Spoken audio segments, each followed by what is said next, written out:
అనగనగా గోదావరి తీరంలో ఉన్న ఒక పల్లెటూరు ఉంది. ఆ ఊరికి అంచున ఒక పాడుబడిన రాజభవనం ఉండేది. ఎండకైనా వర్షానికైనా ఆ భవనం చుట్టూ ఒక ఎరుపు పొగమంచు తలుక్కుమంటూ ఉండేది. గ్రామస్తులు చెబుతుంటారు, ఆ ఇంటిలోకి వెళ్ళిన వారు ఎప్పుడూ తిరిగి రాలేదని. రాత్రి వేళ ఆ ఇంటి నుంచి మహిళల కేకలు వినిపిస్తుంటాయి. చిన్నపిల్లలు ఏడిస్తే వారి తల్లిదండ్రులు, అరే ఏడుస్తే చీరదయ్యం వచ్చి తీసుకుపోతుంది అని భయపెడుతుంటారు. ఒకసారి ఓ పశువుల కాపరి ఆ రాత్రి ఆ ఇంటి దగ్గరికి వెళ్ళి మళ్ళీ కనిపించలేదట. తర్వాతి రోజు అతని రక్తంతో నిండిన కండువ మాత్రమే దొరికింది. ఒకరోజు నగరం నుంచి నలుగురు యువకులు వచ్చారు. వారి స్నేహితులంతా కలిసి దెయ్యాలపై నమ్మకం లేదని ఒకరినొకరు సవాలు చేసుకున్నారు. ఆ సవాలు నిజం చేసుకోవడానికి రాత్రి 12 గంటలకు ఆ పాడుబడిన రాజభవనంలోకి అడుగుపెట్టారు. లోపలికి వెళ్ళగానే ఒక చల్లని గాలి గట్టిగా వీచింది. గోడలపై రక్తపు చుక్కలు ఆరిపోయినట్టుగా పొరలుగా ఉన్నాయి. మెట్లు ఎక్కుతుండగా వారి కాళ్లకు ఎర్రటి నీళ్లు తాకాయి. మొదట అది నీళ్లు అనుకున్నారు, కానీ చేతికి తీసుకుని వాసన చూడగానే అది తాజా రక్తమని తెలిసింది. ఒక్కసారిగా నలుగురిలో ఒక్కరు వణుకుతూ, ఇక్కడ నిజంగా ఏదో ఉంది అని అన్నాడు. ఆ సమయంలోనే పై అంతస్తు నుంచి ఒక అరుపు వినిపించింది. అది ఆడవారి కేక. వాళ్ళంతా ఒక్కసారిగా ఒకరినొకరు చూసుకొని గుండెల్లో వణుకు పుట్టింది. క్రమంగా మెట్లు దిగుతూ ఒక ఆడదెయ్యం బయటికి వచ్చింది. ఆమె ముఖం పసుపు కళ్ళతో మెరుస్తూ ఉంది. చెంపలు లోపలికి వాలిపోయి కుళ్ళిన మాంసం కనిపిస్తోంది. చేతుల గోళ్ళు పొడవుగా ఉండి రక్తం కారుతున్నాయి. వెంట్రుకలు ఎగురుతూ కిందకి వాలిపోతూ భుజాలన్నింటినీ కప్పేశాయి. ఆమె పెదవులు చీలిపోయి నవ్వుతూనే కేక వేసింది. ఆ నవ్వు వినగానే గోడలన్నీ రక్తపు మరకలతో నిండిపోయాయి. నలుగురు భయంతో వెనక్కి తగ్గారు. కానీ ఒక్కసారిగా కిటికీ దగ్గర నుండి ఒక తల కత్తిరించి కింద పడిపోయింది. ఆ తల నేలపై గిరగిరా తిరిగి ఆగి వారిని గట్టిగా చూసింది. ఆ తల నోరు తెరిచి, మీరు ఇక్కడ బతికే హక్కు లేదు అని కేక వేసింది. రక్తం 4 వైపులా చిందరవందరయ్యింది. యువకుల్లో ఒకరు గట్టిగా కేకలు వేస్తూ తలుపు వైపు పరిగెత్తాడు. కానీ తలుపు మూయబడి ఉంది. కిటికీ బయటికి చూడగానే నల్లని పొగమంచు మాత్రమే కనిపించింది. ఆ పొగమంచులో మహిళా ఆకారాలు కదులుతున్నాయి. అంతలో నేలపై నుంచి 2 చేతులు బయటికి వచ్చి ఒకరి కాళ్ళను పట్టుకున్నాయి.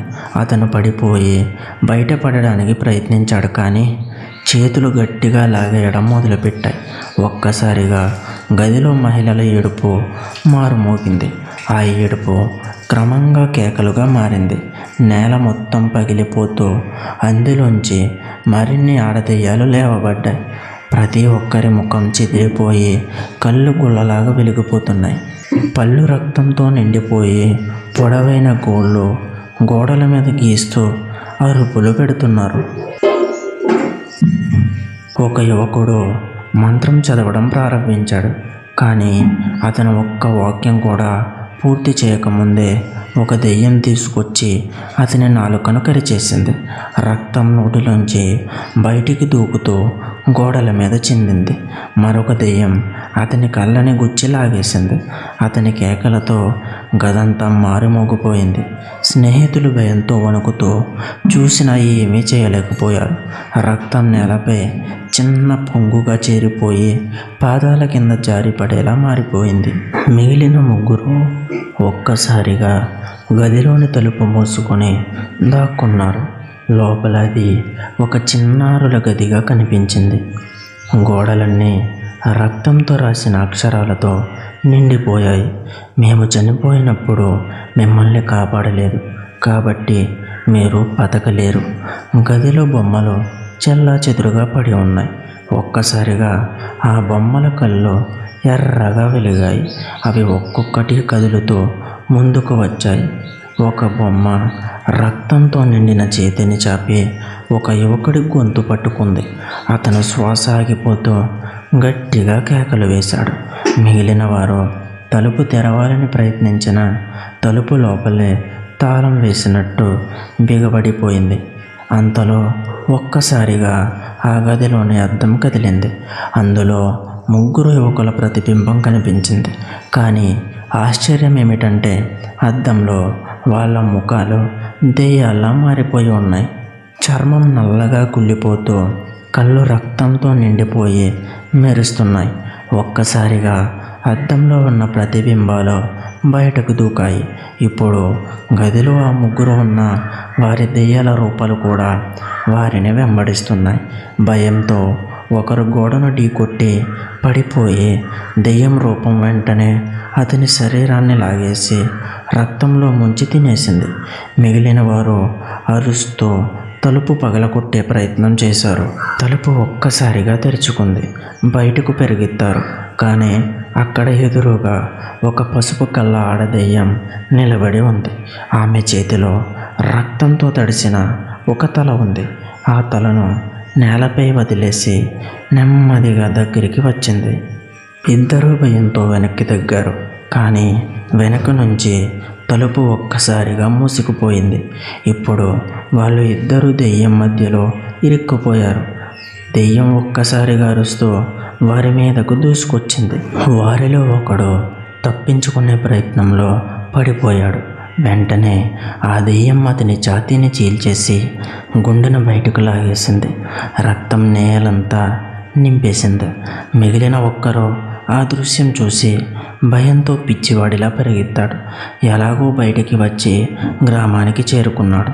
గ్రామస్తులు అతన్ని చూసి ఒక్కసారిగా గట్టిగా అరుస్తూ వెనక్కి పరుగు తీశారు. ఎందుకని అర్థం కాక అద్దంలో తనను తాను చూసుకున్నాడు. అద్దంలో కనిపించిన ముఖం మానవ ముఖం కాదు, దెయ్యంలా మారిపోయింది. కళ్ళు ఎర్రగా వెలుగుతున్నాయి. చెంపలు పగిలిపడి రక్తంతో కారుతోంది. అతని గొంతులో నుంచి మానవ స్వరం కాకుండా దెయ్యాల్లాంటి కేకలు మాత్రమే వస్తున్నాయి. అతను గట్టిగా అరుస్తూ నేలపై పడిపోయాడు. కొద్దిసేపటికి అతని శరీరం ఆవిరై చీకటిలో కలిసిపోయింది. గ్రామంలో వింతలు మొదలయ్యాయి. రాత్రి ఎవ్వరూ బయటికి రాకుండా ఇంట్లో దాక్కోవడం మొదలుపెట్టారు. కానీ ఇంట్లో కూర్చున్న వారికి కూడా సౌఖ్యం లేదు. రాత్రి 12 గంటలు దాటగానే ఇంట్లల్లో రక్తపు వాసన వ్యాపించేది. చిన్నపిల్లలు నిద్రలోనే రక్తంతో ఊపిరాడక చనిపోయారు. ఆడవాళ్ళు నిద్రలేచి అద్దంలో తమ ప్రతిబింబం చూసిన వెంటనే ఆడదెయ్యాలుగా మారిపోయారు. మగవాళ్ళు ఒక్కొక్కరుగా రాత్రి వేళల్లో కనిపించకుండా పోతున్నారు. ఉదయం పొలాల్లో మిగిలేది రక్తంతో తడిసిన వారి బట్టలు మాత్రమే. గ్రామం మొత్తం భయంతో వణుకుపోవడం మొదలుపెట్టింది. గ్రామ పెద్దలు పూజారిని పిలిపించారు. పూజారి మంత్రాలు చదవడం ప్రారంభించాడు. కానీ యజ్ఞం మొదలవగానే ఆకాశం నల్లగా మారి రక్తపు వర్షం కురిసింది. యజ్ఞ వేదికలోంచి 2 ఆడదెయ్యాలు బయటకి లేచాయి. వారు పూజారిని పట్టుకొని అతని శరీరాన్ని 2గా ముక్కలుగా చీల్చేశారు. రక్తం యజ్ఞవేదికపై గంగగా ప్రవహించింది. పూజారి తల ఒక్కసారిగా గాల్లోకి ఎగిరి గ్రామ పెద్దల ముందుకు పడిపోయింది. వాళ్ళంతా గట్టిగా కేకలు వేసి వెనక్కి పరుగు తీశారు. కానీ ఎవరిని రక్తపు గోడలు బయటికి వెళ్ళనీయలేదు. గ్రామం మొత్తం ఒక రక్తపు కారాగారంలా మారింది. ఆ సమయంలో ఒక వృద్ధ మహిళ ముందుకు వచ్చింది. ఆమె కళ్ళు కన్నీళ్లతో నిండిపోయాయి. ఇవి మన పూర్వీకుల ఆడవాళ్ళ ఆత్మలు. రాజభవనంలో వారు బతికుండగానే కాల్చి చంపబడ్డారు. వాళ్ళ అరుపులు ఎవ్వరూ వినలేదు. అందుకే ఇప్పుడు ప్రతీకారం తీర్చుకుంటున్నారు అని చెప్పింది. గ్రామస్తులందరూ వణికిపోయారు. కానీ ఏమి చేయాలో ఎవ్వరికీ అర్థం కాలేదు. ఒక్కో రాత్రి కొత్తగా మరణాలు జరుగుతూనే ఉన్నాయి. గ్రామమంతా శవాలతో నిండిపోయింది. రక్తపు వాసన వాతావరణం నింపేసింది. ఒకరోజు ఓ ధైర్యవంతుడు యువకుడు బంగ్లాలోకి వెళ్ళాలని నిర్ణయించాడు.